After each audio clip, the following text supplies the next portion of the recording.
तो दोस्तों नमस्कार, मैं हूं आपके साथ कौशलेंद्र प्रताप सिंह और आप देखना शुरू कर चुके हैं प्रजातंत्र टीवी। लगातार कई मित्रों के फोन कॉल्स आ रहे थे,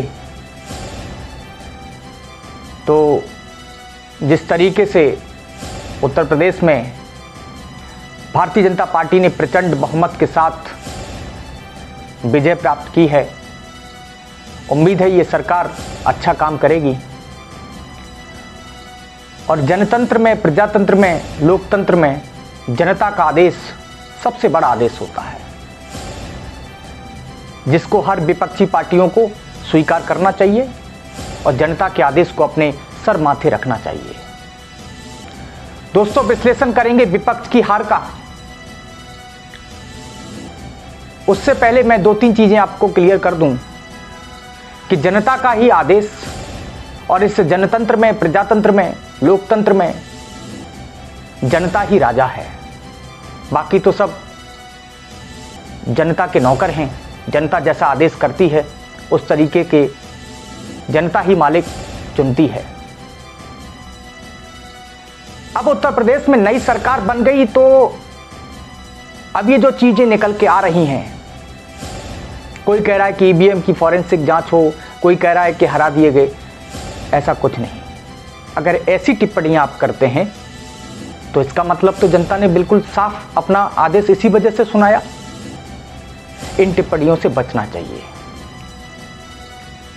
व्यक्तिगत मैं अपनी बात करूं तो ट्रोलर्स का बहुत बहुत धन्यवाद, जो लगातार कल से परसों से जिस तरीके से नतीजे आना स्टार्ट हुए कि आपका एग्जिट पोल क्या कह रहा था, ओपिनियन पोल क्या कह रहा था,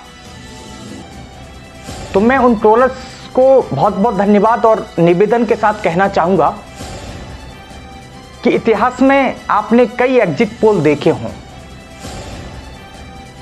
जरूरी नहीं है कि एग्जिट पोल बिल्कुल सटीक बैठ जाए। बड़े बड़े एग्जिट पोल्स फेल हुए। हमारा डिजिटल चाणक्य का एग्जिट पोल इस बार फेल हुआ। और जो एजेंसियां होती हैं उनसे चैनल का अनुबंध होता है, एक अनुबंध की प्रक्रिया होती है, वो देते हम लोग चलाते हैं। 274 के साथ 274 के साथ भारतीय जनता पार्टी को सीटें मिली। कहां रिपब्लिक भारत और तमाम एजेंसियां 300 पार बोल रहे थे, इस मुताबिक उनका भी एग्जिट पोल फेल हुआ है।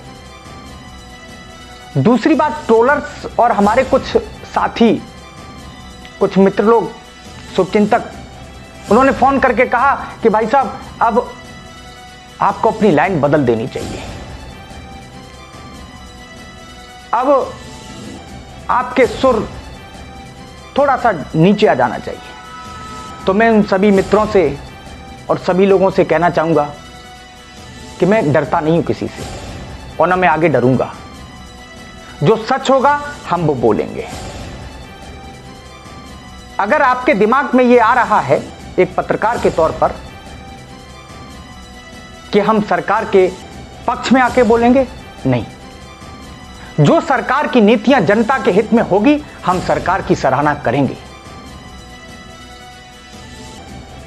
लेकिन जनता के हित में जो नीतियां नहीं बनेंगी तो हम सरकार पर सवाल खड़े करेंगे और यही एक पत्रकार का काम होता है। और मेरा स्टैंड हमेशा से क्लियर रहा है कि मैं सरकार के विपक्ष के तौर पर काम करूंगा, क्योंकि एक पत्रकार के नाते मैं वो नहीं करूंगा कि अपने कार्यालय में हमारे पत्रकार डांस कर रहे हैं, नाच रहे हैं। इसको हम पत्रकारिता नहीं कहते हैं। इसको आप लोग क्या कहेंगे वो आप लोग जानिए। मैं चाटुकार नहीं हूं। मैं एक पत्रकार के तौर पर जो भी बोलता हूं, और इस पूरे चुनाव के अभियान में जिस तरीके से ट्रोलर्स हमको बोल रहे हैं, मैं उन लोगों को बता देना चाहता हूं, मैंने सिर्फ खबरों को दिया है, किसी का बयान, उस बयान को मैंने आगे बढ़ाया है, जनता तक पहुंचाया है और जनता हमारे साथ में है। अगर जनता नहीं होती तो मिलियंस से ज्यादा के अधिक व्यूज, सब्सक्राइबर, फॉलोवर्स ये कहां से आ रहे हैं? तो जनता का आदेश और जनता का जैसा भी रुझान मेरे प्रति होगा, जनता जैसा हमें आदेश देगी, हम वो दिखाएंगे।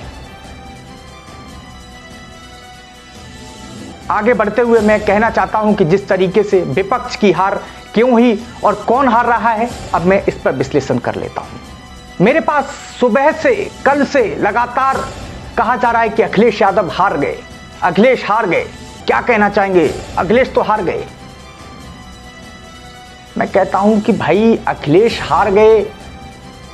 अखिलेश तो तब हारते जब वह पहले जिस पद पर थे उस पद से उतरते, तब ना हारते। अखिलेश पहले सांसद थे, आज भी हैं और अपने कार्यकाल तक रहेंगे जब तक जनता उन्हें चुनाव न हरा दे। यह चुनाव अखिलेश से सांसद तो छीनेगा नहीं। तो फिर हम ये क्यों कह रहे हैं कि अखिलेश हारे? हारी तो समाजवादी पार्टी है। क्यों हारी, इसका भी मैं विश्लेषण कर देता हूं, चाहे आपको बुरा लगे चाहे अच्छा लगे। कोरोना काल हो,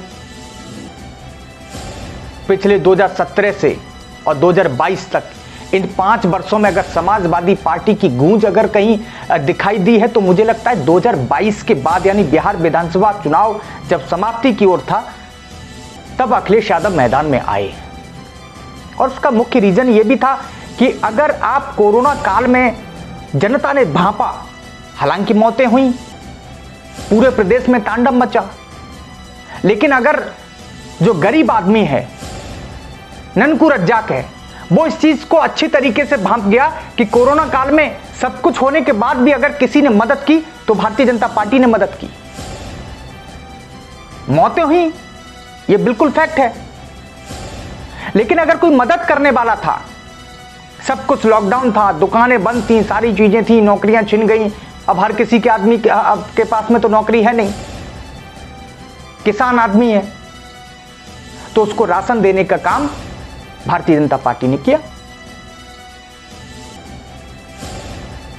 दूसरा सबसे बड़ा मुद्दा, अगर समाजवादी पार्टी अपने परसेप्शन में अगर बदलाव करना चाहती है तो मैं बता रहा हूं क्या बदलाव होने चाहिए।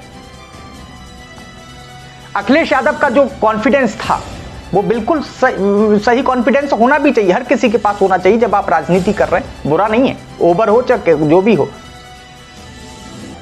लेकिन जो छवि बनी हुई, दिमाग में डाला गया कि समाजवादी पार्टी मतलब गुंडा, समाजवादी पार्टी का कार्यकर्ता मतलब गुंडा, इस छवि को बदलने का काम करना चाहिए। अब आगे बढ़ते हैं कि 2017 में सपा के पास कितने प्रतिशत वोट था, वोट बढ़ा, और 2022 में कितनी सीटें हैं, सीटें बढ़ी। अब सीटें घटी या बढ़ी, फिर सपा कैसे हारी? जब सब ही जीत गए तो फिर हारा कौन है? यह सवाल वाजिब है। सपा वाले कह रहे हैं कि वोट परसेंटेज मेरा बड़ा है, कांग्रेस वाले कह रहे हैं कि हमने तो विचारधारा पर लड़ी है, हम हारे नहीं है, हिम्मत नहीं आ रहे, हम हारे नहीं है। लेकिन सवाल फिर यह है कि हारा कौन है? इस पर हम लोगों को विचार करना चाहिए। हारा कौन है? मैं बता रहा हूं आपको कौन हारा है। इलाहाबाद, लखनऊ के लॉज में लाठी खाने वाले छात्र हारे हैं। सालों साल वैकेंसी के इंतजार में जो युवा बैठा है वो हारा है। खेत फसल बेचकर, इधर उधर से पैसा जुटाकर दिल्ली, इलाहाबाद, लखनऊ में अपने बच्चों को पढ़ाने के लिए भेजने वाले पिता की उम्मीदें हारी हैं। अपनी पूरी जवानी सेवा में खपा देने वाले कर्मचारी की बुढ़ापा का सहारा हारा है। खेतों में आवारा पशु, फसल की सही कीमत न मिलने वाला परेशान किसान हारा है। बढ़ती महंगाई की वजह से आभूषण न खरीदने वाली औरतों की श्रृंगार हारी है। त्रस्त, परेशान, पीड़ित लोगों की प्रदेश की जनता पर विश्वास आ रहा है। सपा नहीं आ रही, अखिलेश नहीं आ रहे। और मैं ये जानना चाहता हूं कि अब ना तो कोई बेरोजगारी की बात करेगा, न महंगाई की बात करेगा, न स्कूल मांगेगा, न अस्पताल मांगेगा। जनता की अब कोई नहीं सुनेगा। जनता ने इस महंगाई को खुद चुना है, बेरोजगारी खुद चुनी है। परीक्षाएं क्यों नहीं हो रही, रिजल्ट क्यों नहीं आ रहे, पर्चे लीक क्यों हो रहे हैं, नियुक्तियां क्यों नहीं हो रही, खाली पद क्यों हैं, क्यों नहीं भरे जा रहे खाली पद? ये सवाल, ये जो वो सवाल हैं, मैं किसी पार्टी पक्ष के विशेष में नहीं बोल रहा हूं, ये वो सवाल है जो चुनाव से पहले खूब उठे। सड़कों पर आंदोलन हुए, लाठीचार्ज हुए, छात्रों को पीटा गया, किसान कुचले गए, संविदा कर्मचारी पीटे गए, शिक्षा मित्र पीटे गए। ये वो सवाल हैं जिनको मैं उठा रहा हूं। अब ये नहीं होगा, अब कोई सड़कों पर नहीं आएगा, जो आएगा उसे बुलडोजर का सामना करना पड़ेगा। क्योंकि कल से तो मैं वही सुन रहा हूं कि बुलडोजर वाले बाबा, प्रदेश में शांति होगी, न कोई रोजगार मांगेगा, न पुरानी पेंशन का जिक्र करेगा, मुफ्त अनाज मिलेगा। अब वो मिलेगा कब तक मिलेगा, क्योंकि योगी जी ने मार्च तक कहा था। डीजल पेट्रोल कितना सस्ता होगा ये आने वाले समय में सब सामने आ जाएगा, सब मस्त चलेगा। अब सवाल कई खड़े हो रहे हैं, सवाल कई खड़े हो रहे हैं कि अब होगा तो होगा क्या? तो भारतीय जनता पार्टी को जो प्रचंड जीत मिली, तो ऐसा नहीं है कि भारतीय जनता पार्टी इन मुद्दों पर काम नहीं करेगी। 325 सीटों वाली भारतीय जनता पार्टी अगर 274 पर आ जाती है तो मुद्दे तो उसके सामने हैं। रोजगार का मुद्दा सबसे बड़ा समस्या, योगी जी उस पर काम करेंगे। अब करना ना करना ये उनके ऊपर निर्भर करता है। दूसरी चीज, अगर समाजवादी पार्टी 2024 में 2027 के लिए तैयारी करना चाहती है तो समाजवादी पार्टी को या कांग्रेस को या बहुजन समाज पार्टी को, जितने भी विपक्षी दल हैं, पूरे विपक्ष को मैं बोल रहा हूं, उसको सड़कों पर तो आना ही होगा। अब एसी कमरों से बाहर निकलना होगा, यह जनता ने बिल्कुल बता दिया। राजा वही बनेगा, अब राजा वही बनेगा जो जनता के मन से जुड़ा हो, जो जनता के मन से जुड़ा हो। अन्यथा यहां पर 132 साल पुरानी पार्टियां 13, 10, 12 के अंकों में सिमट गई। जब आप जनता के मन से नहीं जुड़ेंगे, अरविंद केजरीवाल 10 साल में पूर्ण बहुमत में 90 सीटें, सभी पॉलिटिकल पंडित फेल हो गए, बोले 50, 52, 53 आएंगी, इससे ज्यादा नहीं आएंगी।